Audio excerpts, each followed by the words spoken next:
Okay, I think we are testing, testing, testing, testing. All right, we are live. Hey, John, how's it going? Whew. All right, okay. Things are a little bit crazy, a little bit hectic, a little funky. Um, uh, so the talking about live stream. Okay, so I haven't done one of these in about 2 months, mainly because I've had a lot of things going on. To March did not lend itself to having any open availability for live stream just because of circumstances, and so I wasn't able to get that done. Um, However, here we are. We're in April. I mean, quarter of the or more than a quarter. It's now a third of the year, almost done, and I'm kind of floored by how quickly the year is going. I think that's just chalked up to age and um, the fact that as we get older, we're incapable of forming newer memories, and so it feels like time is just zipping by. Whereas when you were young and everything's fresh and brand new, we it feels like everything is slowing to a crawl. Um, but so yeah, so just kind of letting everybody know how I'm doing. I'm doing all right. I'm still alive. I'm here. The last couple of months have been just insane. Um, kind of. Let me see how things have been played out. So, uh, excuse me. About 2 months ago was when we did the last live stream. That one I think went pretty well. Um, It was a little bit shorter than I normally do, only just for the sake of brevity and time. I wanted to make sure that uh, I could get information out there. Um, but this tonight, the topic on this is musings, music, and movies, and everything in between.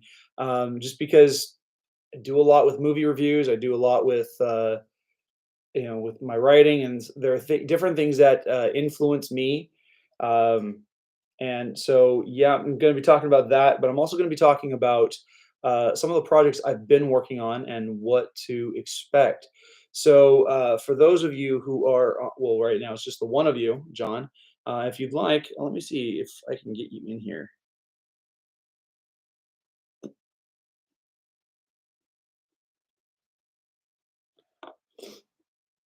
So, yeah. Um, so, you'll be able to see some of the visuals that I'm able to pop up. Oh, that's okay, John. But I'm glad you're online. Um, so the so one of the things I'm going to be talking about, some of the projects I'm working on. Um, Instagram will be able to see some of the information I post visually, and so yeah. So one of the first things I want to announce, and this is actually going to be more highlighted in greater detail next Saturday on the actual vlog episode, on the non live stream stuff. But I'm going to be doing a series of lectures this summer at my local library. They start up on the 21st of May. I'll be doing one a month.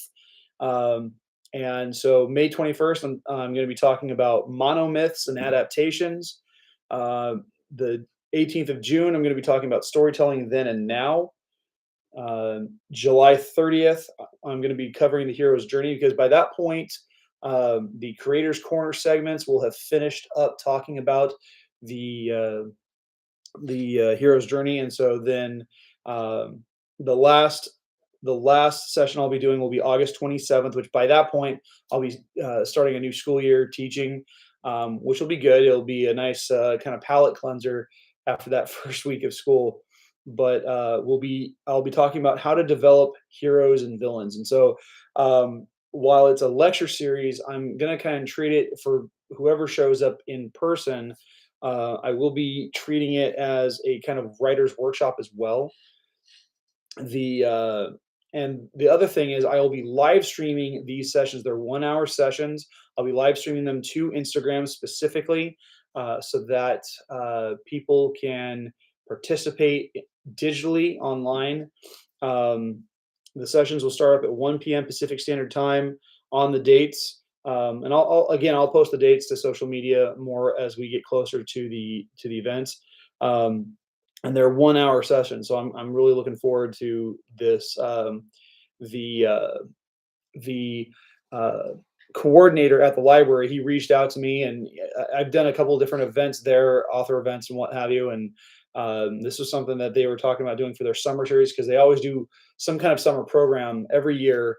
And now that things have started to open back up more full time, um, and with mandates, just kind of hopefully being a bygone era, um, we're able to do more stuff, and I'm really excited for this, because it's going to be fun, a fun way to fill part of my summer, because I will be I'm hoping, at least fingers crossed, teaching summer school. I know most teachers are like, nope, it's my summer vacation. I'm not going to do that, but no, I teach, and unfortunately, I'm not contracted through the summer, so I have to have some kind of income, and this is a way to do it. Um, so then, so that's the big one, is the summer lecture series.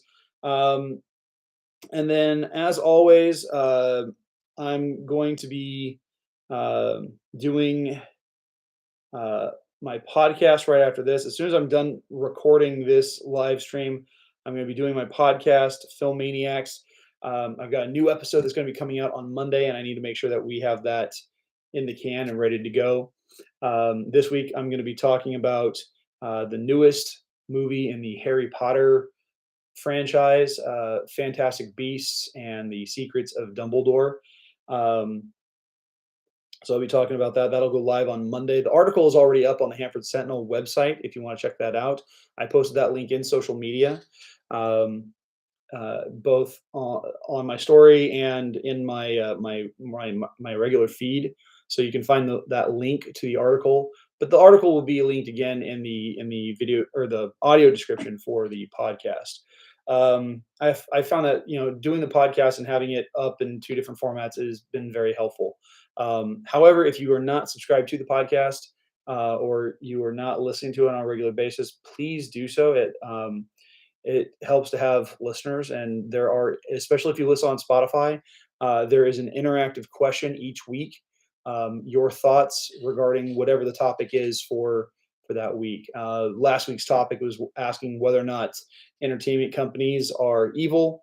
This week, talking about Secrets of Dumbledore, if they can be called secrets, since at this point most people who have read the seventh Harry Potter book know what those secrets are. So, yeah. Gosh, let's see here. uh, Today is well. Let's see. As far as writing projects go, I've been hard at work, uh, working on a couple of different things. So, first and foremost, I have started writing uh, the initial chapters for book 6 in my fantasy series, The Archives of St. Ran. Um, and I'm working on chapter 3. This one's going to be kind of an interesting one, because usually I typically write out a chapter by chapter synopsis of what I want to have happen in the story.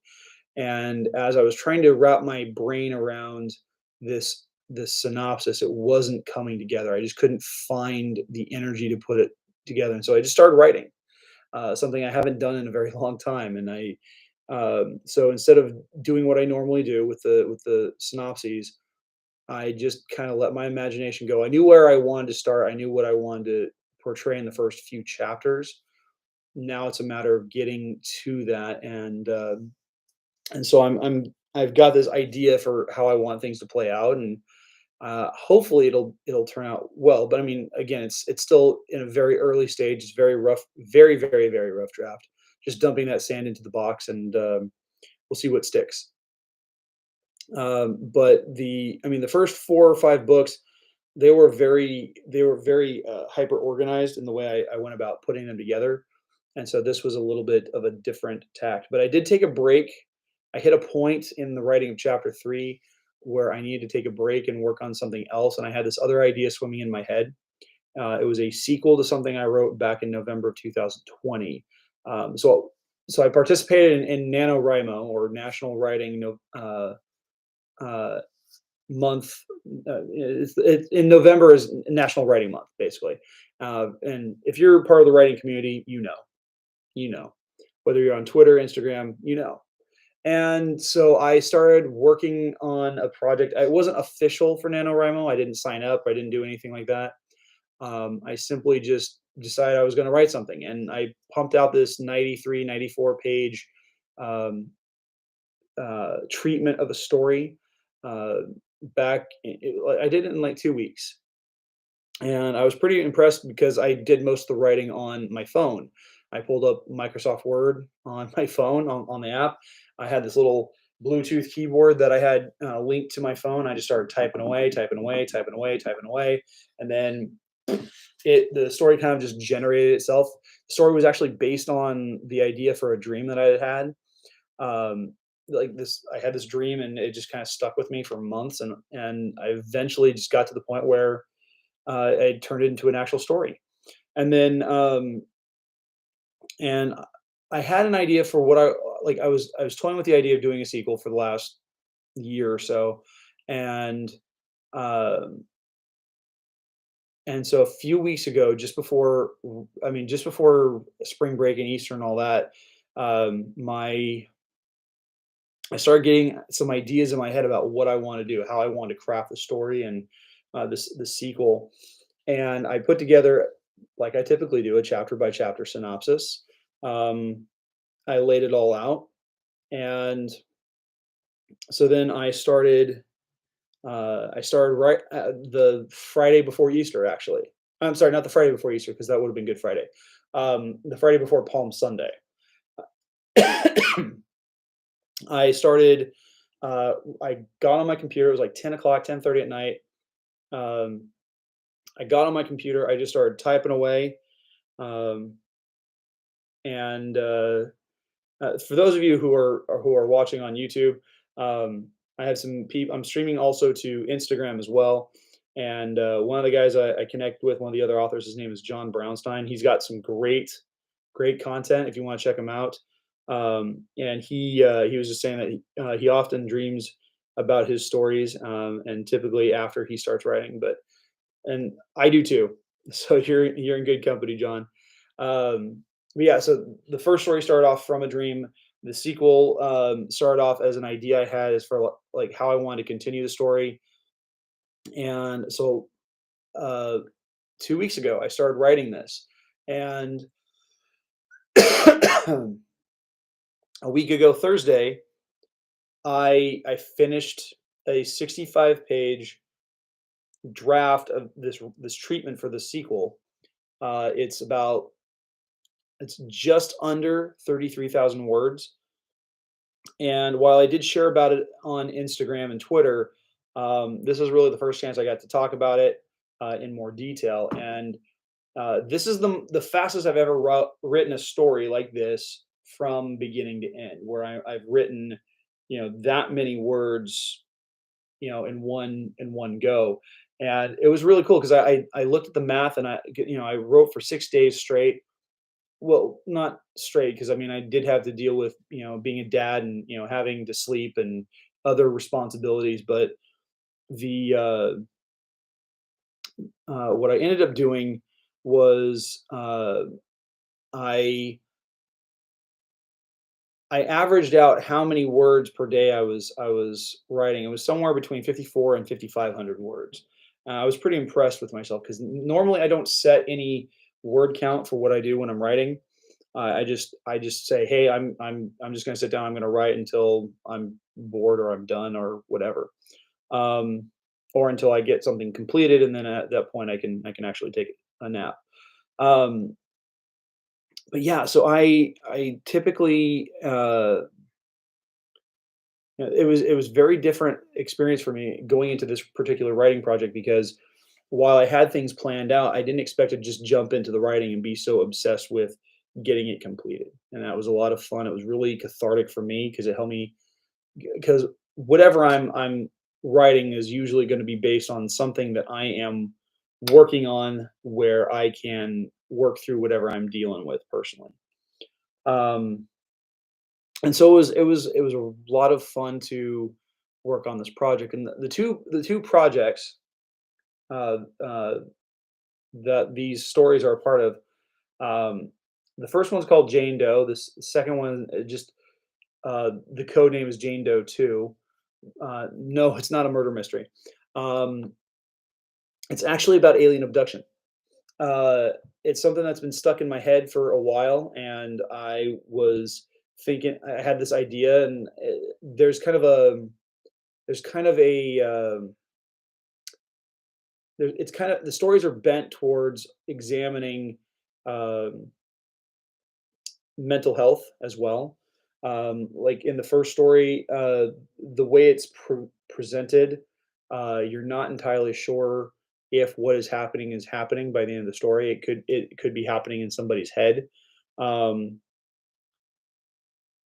and so there are elements of the story that they kind of pull from a variety of different accounts of alien abduction. I did a lot of research on abductions and stuff like that, which a lot of that stuff it's a bit frightening. And um, while you hear more about it from people who live like out in the country and stuff like that, like I live in a city. It's a small city, but I live in a city of like 50,000 people, something like that, give or take. And but where my house is located on the northeast outskirts of town, like I'm right off this country highway, and if I go 5 miles or less, actually, I think it's like maybe even just 1 mile, I'm out in the country. There's nothing. There's nothing for miles. There's no towns. There's no restaurants. No cities, and it can get a little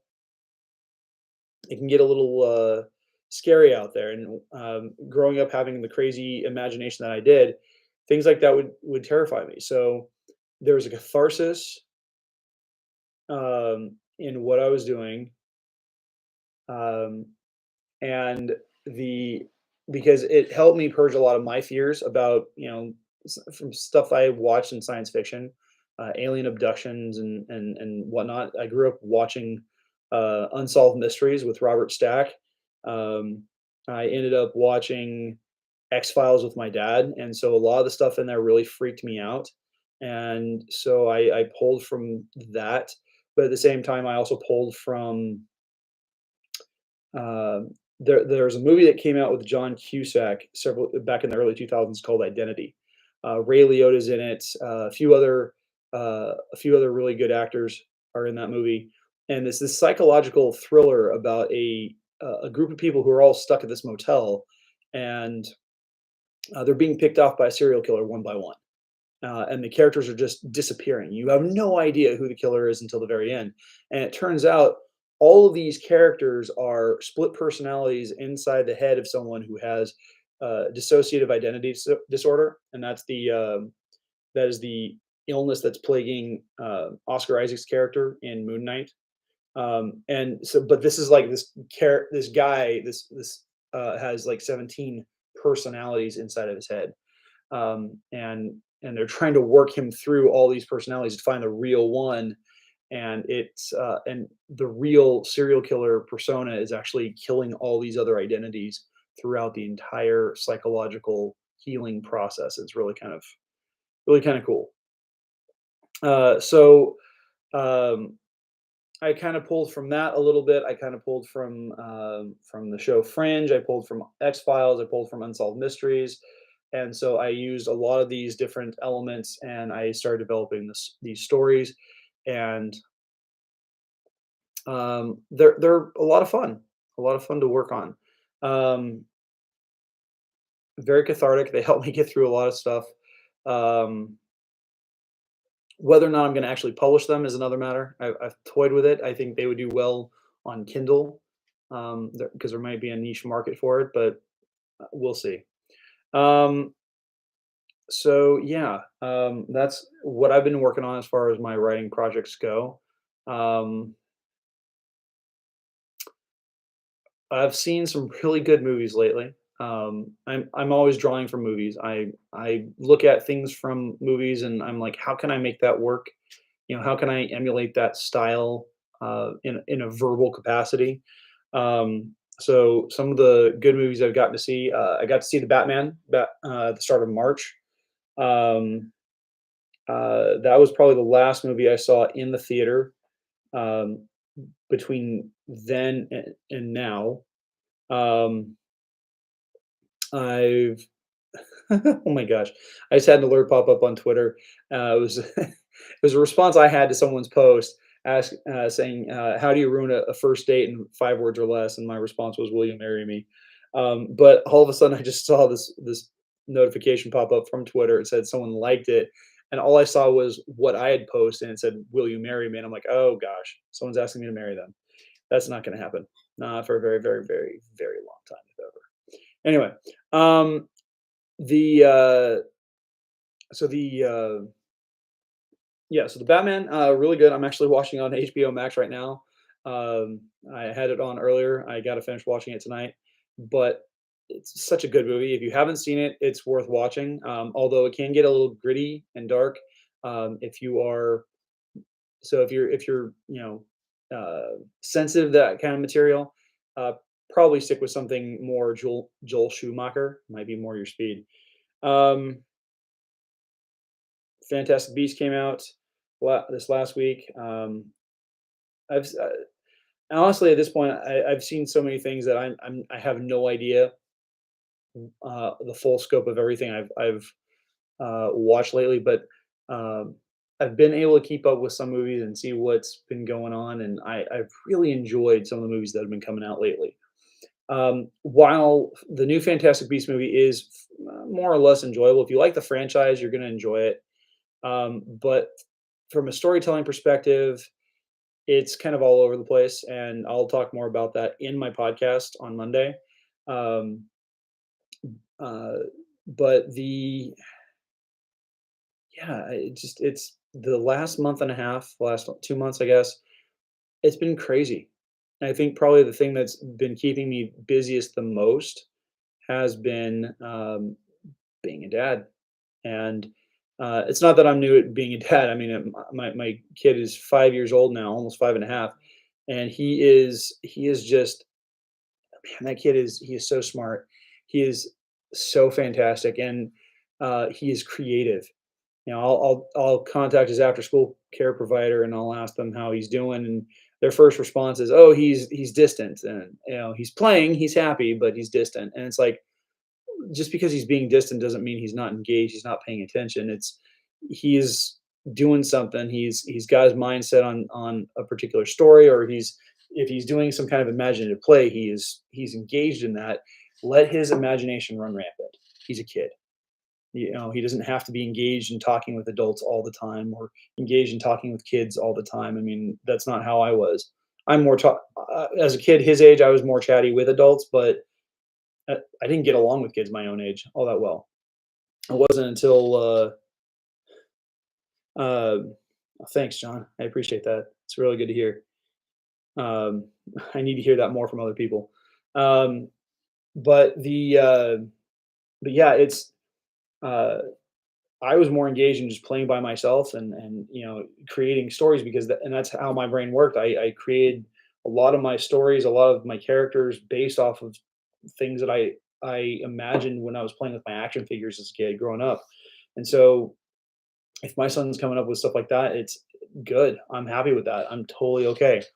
It's when he starts trying to create a neutron star in his car seat by dumping water out of his sippy cup um, onto the cushion, that's when I start drawing a line because that's problematic. It means he's just wasting water.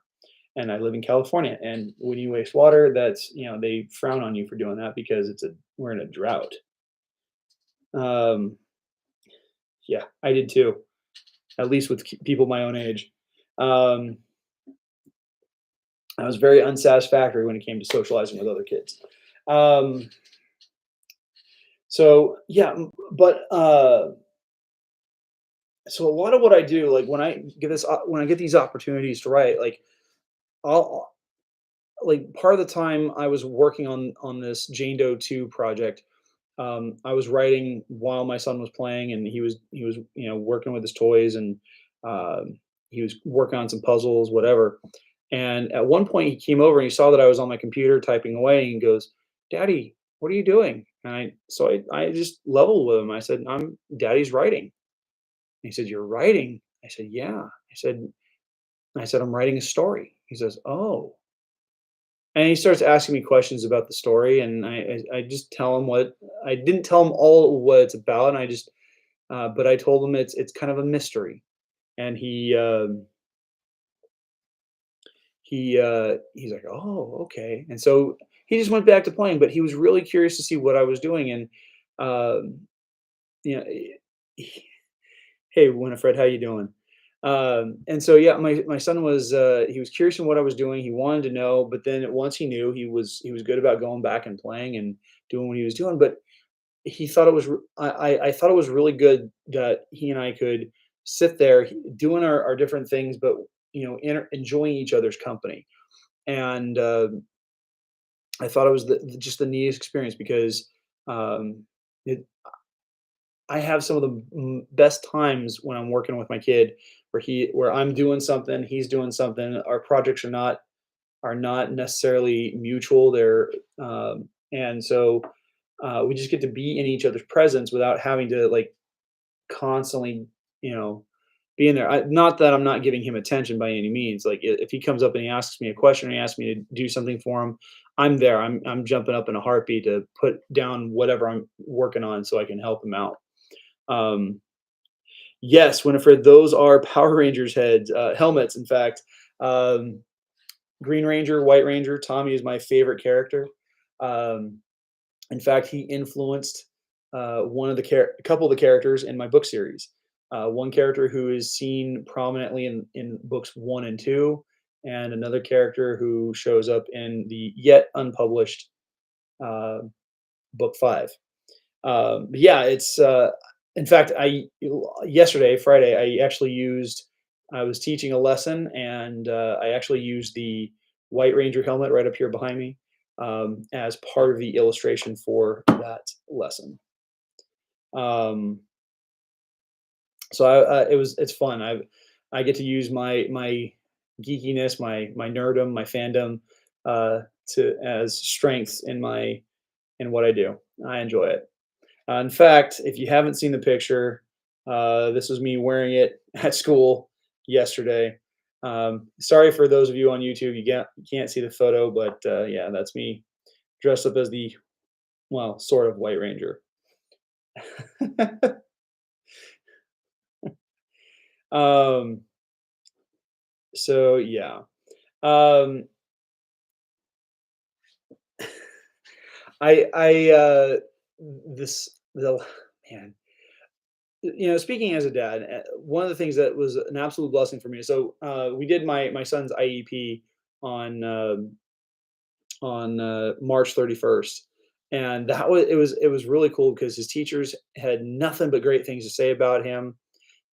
His educational aides had nothing but good things to say about him, and uh, despite some of the challenges that he's faced this last year with education and stuff like that, um, he's doing so well. He's knocked all of his goals out of the ballpark, which has been fantastic.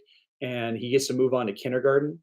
And it's going to be a little bit more of a requirement for him time wise. Instead of going to school 2 hours a day, 4 days a week, he's going to be on campus 6 hours a day, 5 days a week.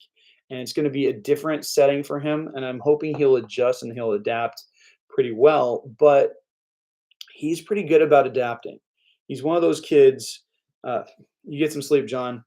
Um, hope you sleep well, man. Be rested. But he's one of those kids that like.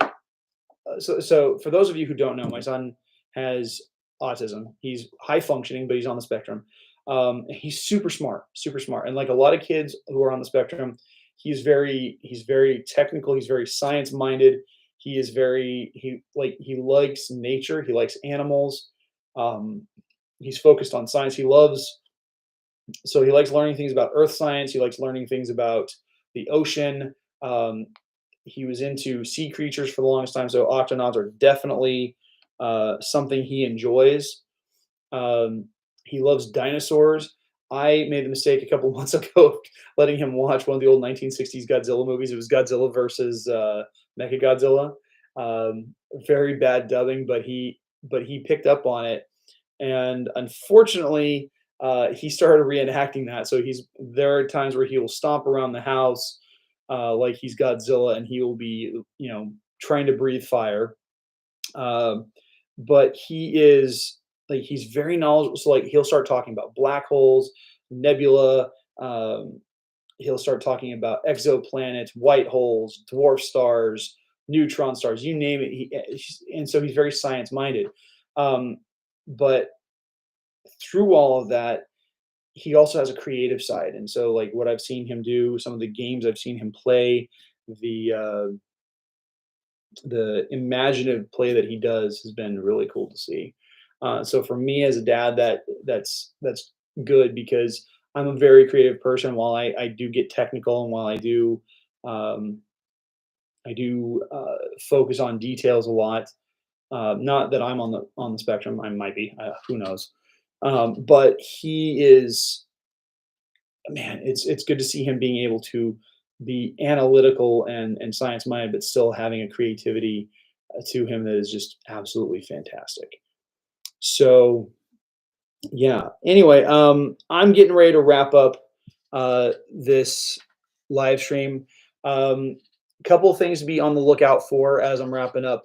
Next week, I have Creators Corner. I would have had Creators Corner this week, but because I had a free weekend without my son, I decided to use this weekend to do the live stream rather than having to wait for him to go to bed and all that. So live stream was tonight. Next week, Creators Corner, we're going to be talking more about the hero's journey, talking about what happens when the hero approaches the ordeal, and then the following week after that, the first Saturday of May, I'll bring back another new top 10 book recommendations, and we will be continuing on May 21st, which will be the next live stream. That's when I do the my first lecture series on monomyths and adaptations. And so I will be live streaming that to Instagram, and then I'll upload part of that video to YouTube as well. So yeah.